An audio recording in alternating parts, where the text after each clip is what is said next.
الحمد لله رب العالمين،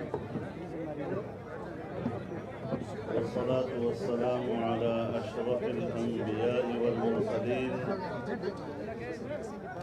وعلى آله وصحبه ومن تبعهم بإحسان إلى يوم عظيم.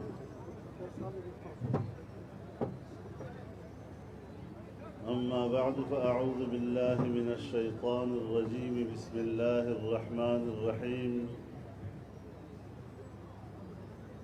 يا أيها الذين آمنوا إن تطيعوا الذين كفروا يردوكم على أعقابكم فتنقلبوا خاسرين بل الله مولاكم وهو خير الناصرين. صدق الله العظيم.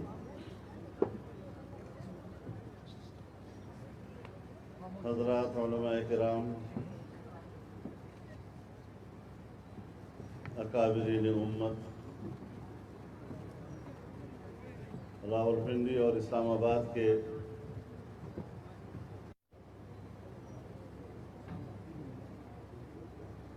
اس مجلس میں میں شریک ہو رہا ہوں،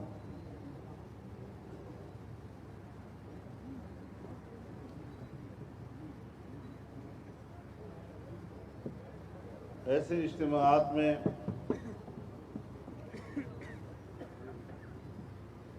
ہمیں اللہ تعالیٰ ایک موقع فراہم کرتا ہے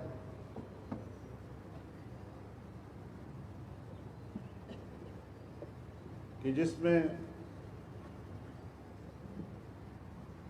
ہم اپنی تاریخ کو بھی دہرا لیتے ہیں اور اپنے اکابر اور اپنے اسلاف کے دیے ہوئے سبق کو بھی دہرا لیتے ہیں۔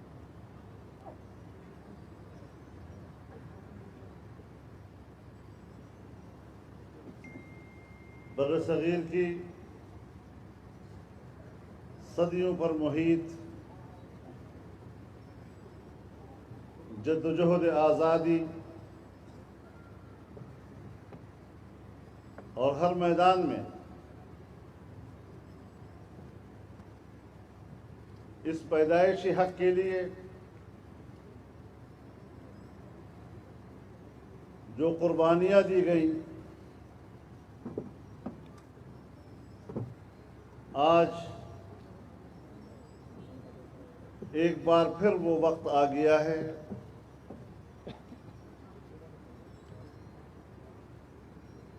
کہ ہم اپنے اکابر کی جہاد، جدوجہد آزادی اور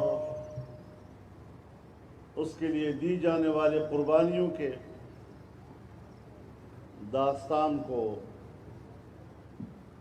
زندگی اور نئی جلا بخش۔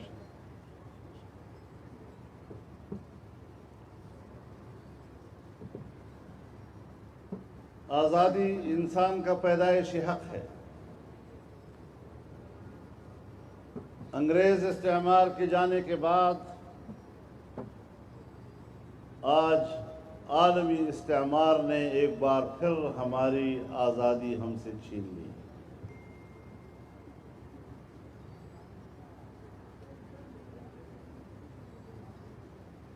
لیکن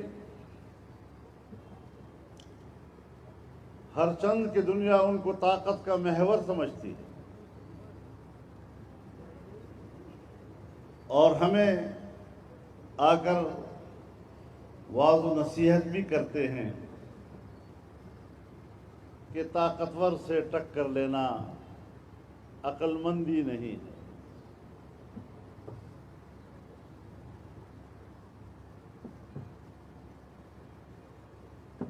لیکن یہ بزدلوں کا فلسفہ ہے۔ آزاد منش اور بہادروں کا فلسفہ یہ نہیں ہے۔ بہادر لوگ حق پر ہوتے ہوئے جب بھی ٹکرائے ہیں تو طاقت سے ٹکرائے ہیں، طاقت سے خوفزدہ نہیں ہوئے۔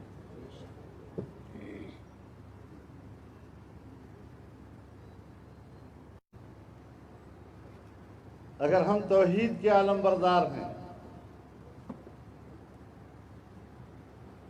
تو پھر ہم ہی اپنے اکابر کی آزادی کی جدوجہد کے حقیقی وارث ہیں۔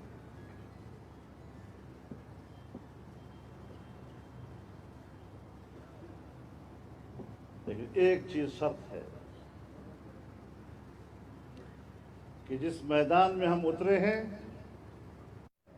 کہ اس میدان میں زندگی چھن جائے گی اور آپ کو صرف چندوں کی فکر ہے، قربانی کی کھالوں کی فکر ہے، فور شیڈول سے خوف کھا جاتے ہیں،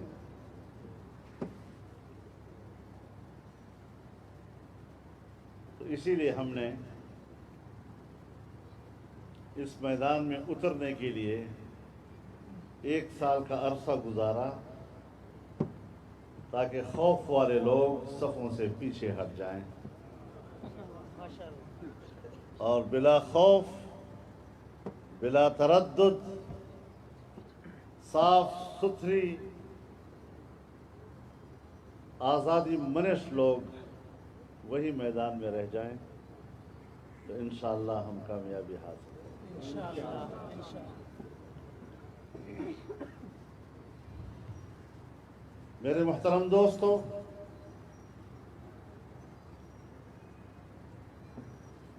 میں آپ سے یہ بھی عرض کر دینا چاہتا ہوں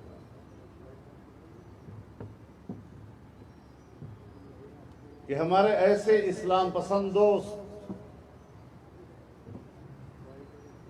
کہ جو سیاست نہیں دیا کرتے،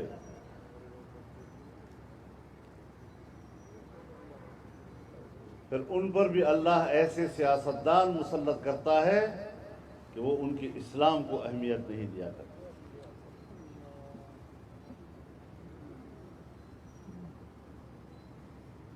ایک نظریاتی جنگ ہے، ایک کشمکش ہے۔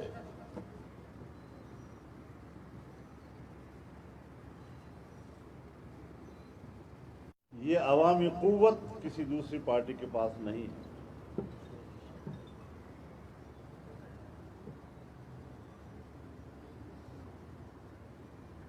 ایسا کارکن کسی پارٹی کے پاس نہیں ہے۔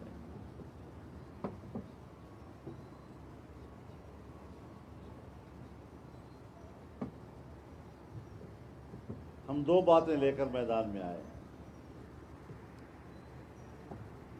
ایک یہ،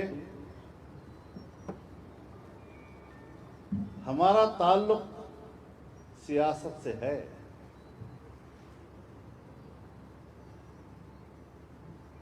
اور ہم سیاست کو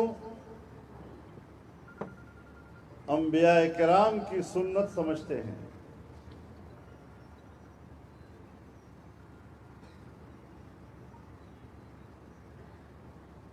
اگر میں مسجد کے مصلی پر اس لیے کھڑا ہوتا ہوں کہ مصلی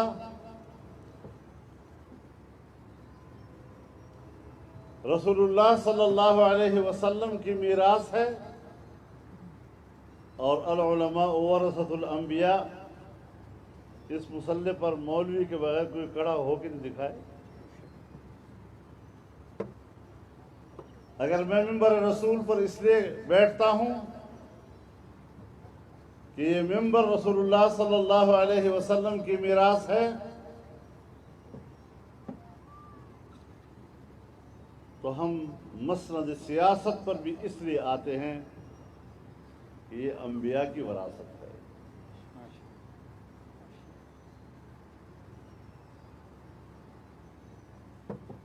اور پھر پاکستان کی سیاست سے ہم وابستہ ہیں،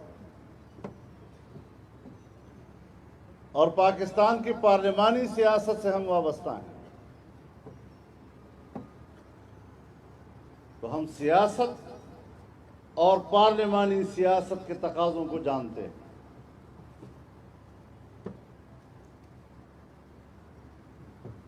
آئین پاکستان کی روح سے انتخابات کی حیثیت کیا ہے، اس کی اہمیت کیا ہے اس کو ہم جانتے ہیں.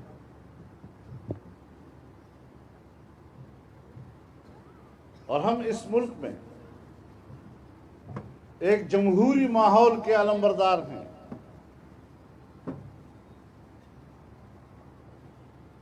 ہم حکومت کے خلاف اگر میدان میں آئے تو ہم عوام کی طرف گئے.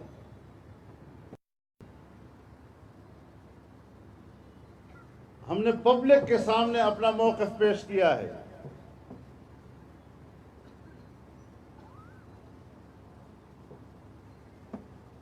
اور آج بھی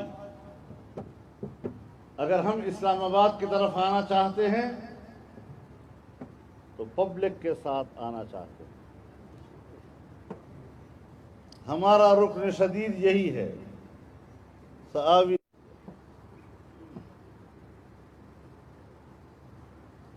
قادیانی نیٹ ورک اس وقت پوری دنیا میں متحرک ہے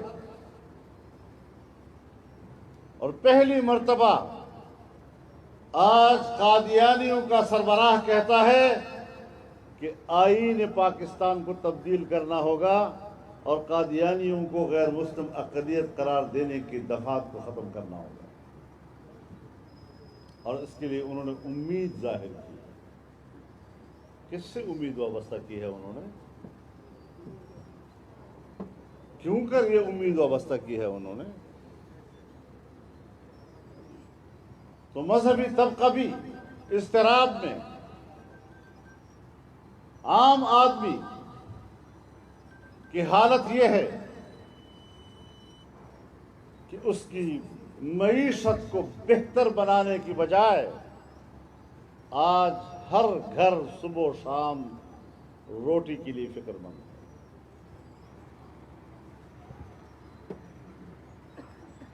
ہر گھر آج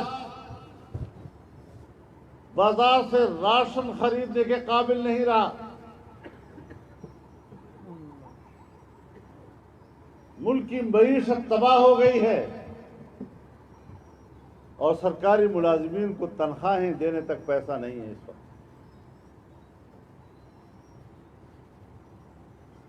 بڑی بڑی کمپنیاں جو پاکستان میں کام کرتی ہیں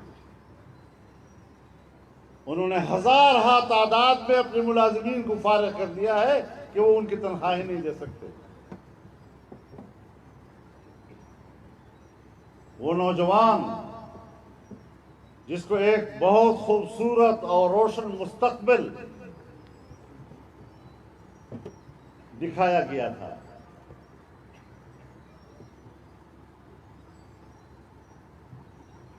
اس کو بے روزگار کر دیا گیا. روزگار دینا تو بہت دور کی بات، لاکھوں کی تعداد میں برسر روزگار نوجوانوں کو فارغ کر دیا گیا ہے. اور جب لاکھوں کی تعداد نوجوان نوکری سے نکالے گئے تو 15 سے 20 لاکھ خاندان متاثر ہوئے ہیں اس سے.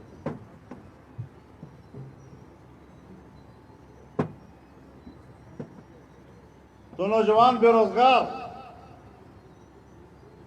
آج پاکستان کا کاروباری طبقہ، تاجر طبقہ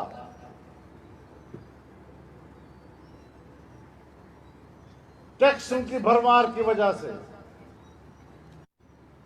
خریدار نہیں رہا ہے. ٹیکسوں کی بھرمار ہے.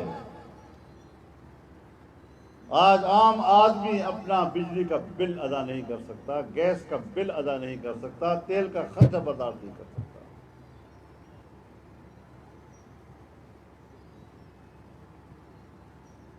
ابھی میں آپ کے پاس آنے سے پہلے نوجوان ڈاکٹروں کے ایک وفد سے ملاقات کر رہا تھا. انہوں نے جو اپنے شعبہ صحت کے حوالے سے اپنی داستان سنائی، ایسا محسوس ہوا کہ پاکستان میں صحت کا محکمہ تباہ و برباد کرتے ہیں.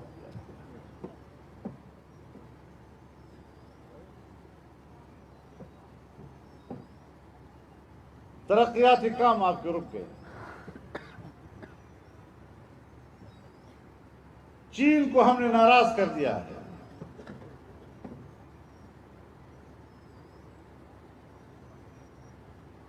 ہندوستان کے ساتھ تو ہم ہیں ہی حالت جنگ میں، افغانستان کے ساتھ بھی ہم حالت جنگ کی طرف جا رہے ہیں، اور ایران کے ساتھ بھی ہم حالت جنگ کی طرف جا رہے ہیں۔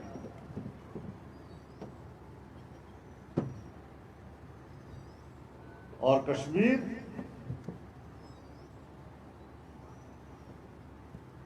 قوم فروختن ارزاں فروختن،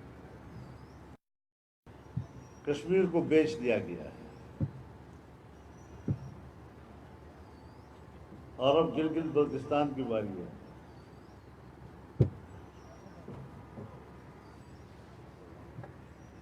70 سال ہم نے کیا جنگ لڑی،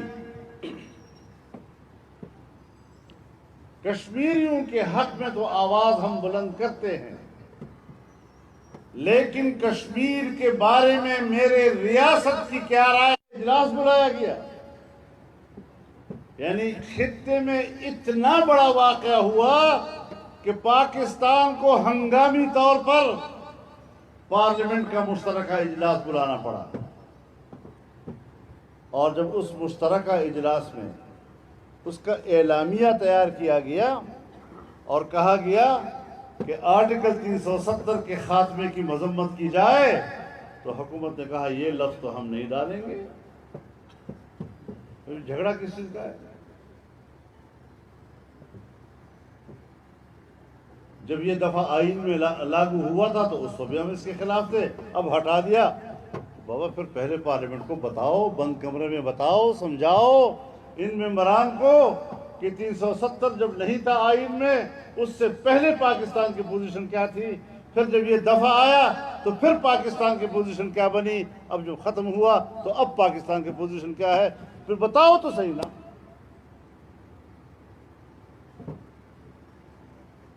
قوم کو اٹھا بھی رہے ہو،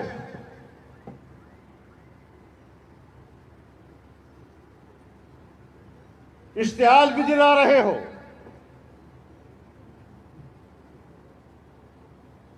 اور جب بات آتی ہے تو کہتے نہیں نہیں اس کو نہیں چھڑنا۔ کیا موقف ہے ریاست کا، اب تک کسی کو سمجھ نہیں آیا۔ اس طرح مبہم انداز میں آپ یہ کہیں گے کہ بس کشمیر کو تو ہم 70 سال سے کر رہے ہیں، اتار چڑھاؤ آتا رہتا ہے، کبھی حالات نرم کبھی سرد، لیکن 70 سال سے اس طرح چل رہا ہے، نشے و فراز کا شکار رہا ہے۔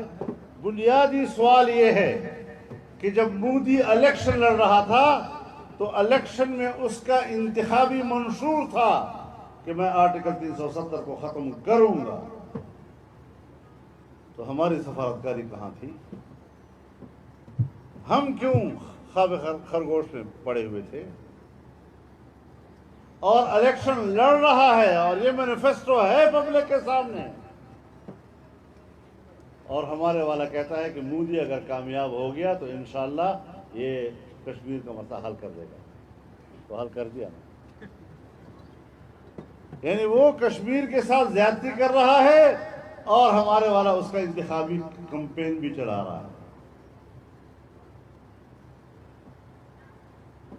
اب لندن میں الیکشن ہو تو یہ یہودی کا کمپین چلائے، اور انڈیا میں الیکشن ہو تو یہ مودی کا کمپین چلائے، اور اس سے امید وابستہ کرے کہ اگر کامیاب ہو گیا تو مسئلہ کشمیر حل ہو گیا، تو یہ ہے وہ حل، یہ ہے وہ حل۔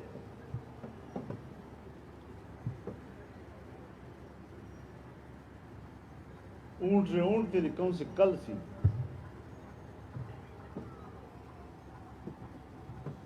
تو اس اعتبار سے نااہل حکومت، اور اگر اس کو مزید رہنے دینا ہے تو پھر اس کا معنی یہ ہے کہ پاکستان کو جانے دو۔ اب ہم نے ملک کی سلامتی کی بھی جنگ لڑنی ہے،